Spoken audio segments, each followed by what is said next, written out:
here's the thing, and this is probably going to make everyone angry, foam, and just basically scream from the rooftop. Dry rotted supplies and severe shortages. Health Inspector General report offers grim look at U.S. coronavirus response. The Inspector General for the United States Department of Health and Human Services warned in a report that Monday that hospitals across the country are facing severe shortages of both staff and vital supplies like ventilators and masks, an alarming sign that America's medical facilities are ill-equipped to cope with the coming peak of the coronavirus pandemic. Hospitals have reported that they were unable to keep up with COVID-19 testing demands because they lack complete kits or the individual components and supplies needed to complete the kits. So in other words, they're not getting the full package in the mail. So they're not getting the whole thing. Isn't that crazy? Crazy? Go ahead. I love it. It makes IKEA a little bit better, don't they? At least you know the parts. Yeah, I mean, yeah. At least IKEA, you know what you're getting, and they at least give it to you. And if you don't have the complete kit, they do apologize and then mail it to you right away with an apology letter. Yeah, that happened to me one time. Also, another thing too. Put it all together, and then you find out after you're missing pieces. Yeah, it's like that, only on a more death-defying kind of terms. All right, Daniel, real quick. You know what? It's like if you have an EpiPen, but you have to assemble it every time you use it, and there's 10 pieces, but you're like, oh, wait, they forgot to give me the needle. Yeah, there we go. So again, too. Oh my God, I put it together backwards. My bad. So again, real quick too, while the objective of the report was not to analyze the HH's response to the coronavirus, its 41 pages contain several anecdotes that serve as damning indictments of the federal government's lack of pandemic readiness. One hospital told the HH's inspector that it received 2 federal shipments of personal protective equipment, PPE, containing supplies that expired a decade ago. Now, again, some of these supplies here, like even when I served in the military too, we had to always make sure we had to do checks on our gas mask and our, protective gear for any kind of chemical or gas attacks. And you know what? Sometimes that stuff falls apart. It doesn't last forever, and there's always expiration dates on everything. So our medical personnel, our doctors, our nurses, the medical staff, they're not soldiers, they're not warriors, but they're being put in a war zone and in a situation that is beyond anyone's understanding. And these people, these doctors, these nurses, these medical staff are true heroes. But look at who's supplying them. Our government's telling them that they're frontline soldiers, but they're not given the equipment.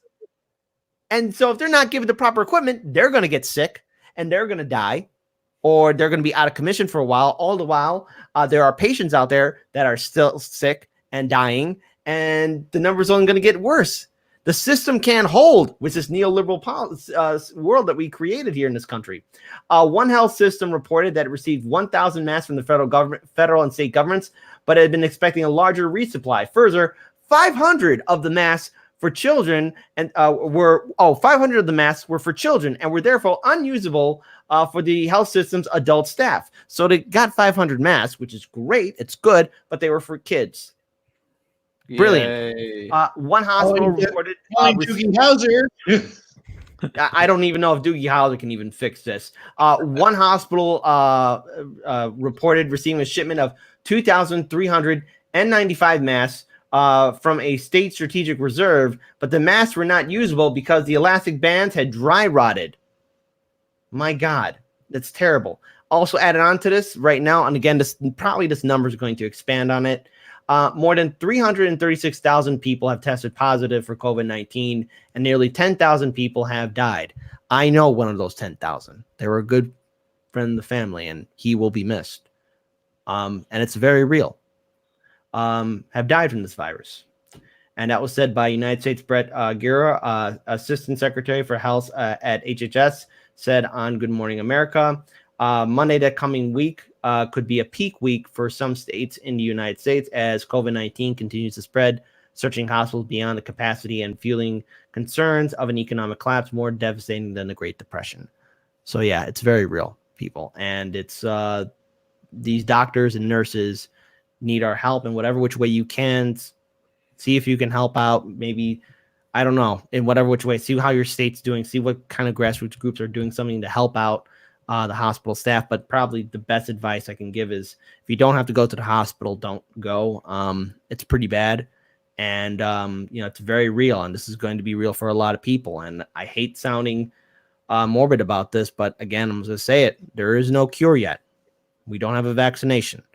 So, I know there are reports of people beating COVID-19 and being successful, but there's also reports of them getting reinfected and they're out of commission. So, when we walk out of this crisis, go ahead. Sorry, the only reason they have now is basically just try to keep you alive so your body can fight it. Yeah. And that takes, I think, like you said, 2 weeks, right? 2 weeks or more. It depends on the individual. Yeah. But the people who are mostly dying right now are those with already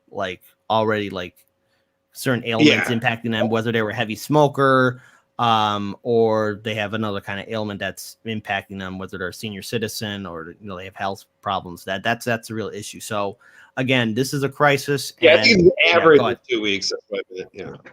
Yeah, this is something that on average, there's a lot of averages. That's what we've learned through this. On average is hitting older people that on average have a lot of respiratory conditions.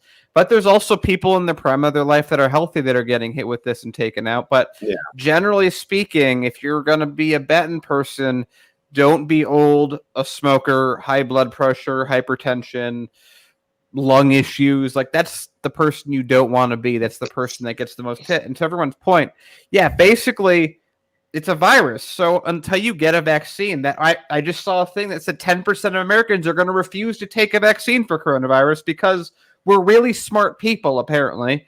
And the essential oil industry needs to make that buck. So that's not going to be that helpful because that's not going to be enough for herd immunity for 1 in 10 to not take it. But because those anti-vaxxers out there, I knew they were going to pipe in. If I was going to die, but I remember I've said before I had to put my hand on the screen to get the preacher, and then but that was right after I took the essential oils. It's really important that you do the essential oils first, then you get God to make you all better. Yeah, it's very important you do it that order.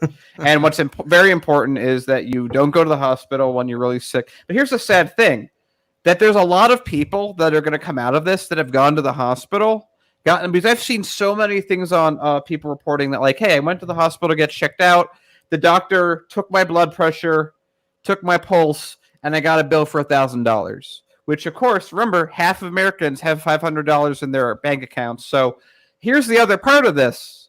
Probably over 1 million people are about to go bankrupt just from the coronavirus. And I'm sure that there's some amount of people, there's some level of how many out of 100 people that go bankrupt kill themselves or die. And I'm pretty sure that's above, I don't know the number, but I'm pretty sure it's above 2 out of 100.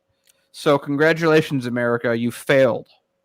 Really, the only thing I want to say here is obviously this pandemic, it hasn't even, I don't even think it's seen its peak yet, right? The U.S. has the most cases right now with over 300,000.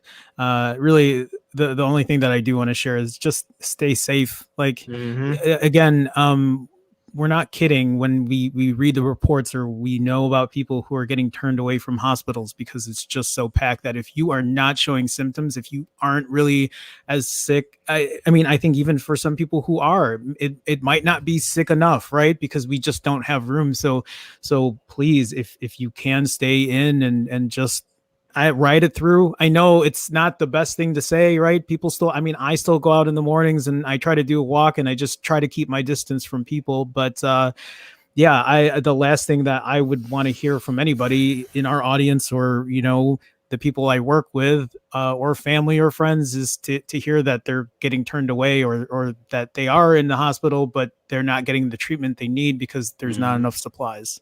So just stay safe, guys. Let's be smart about this. We can walk out of this crisis together. And to the medical staff that's watching, any doctors or nurses, we cannot thank you enough. And I am very sorry that we have a government that is not supplying you. And I think walking out of this, our social responsibility as citizens is to make sure that we have backups for backups for backups. We cannot let this happen again because I hate saying this, but if you think this is the first time or last time we will ever see something like COVID-19 ever again, you are gravely mistaken. History has, if you look past it in human history, we've been hit with pandemics before, and it's very real. And how we walk out of this is by making sure we get money out of politics, changing our election system, and getting involved. I mean, Bernie Sanders, like I said, isn't going to be around forever, so it's up to us to be that knight on the hill to lead the charge. And you guys have what it takes. And just don't be that person who says they wish they can help.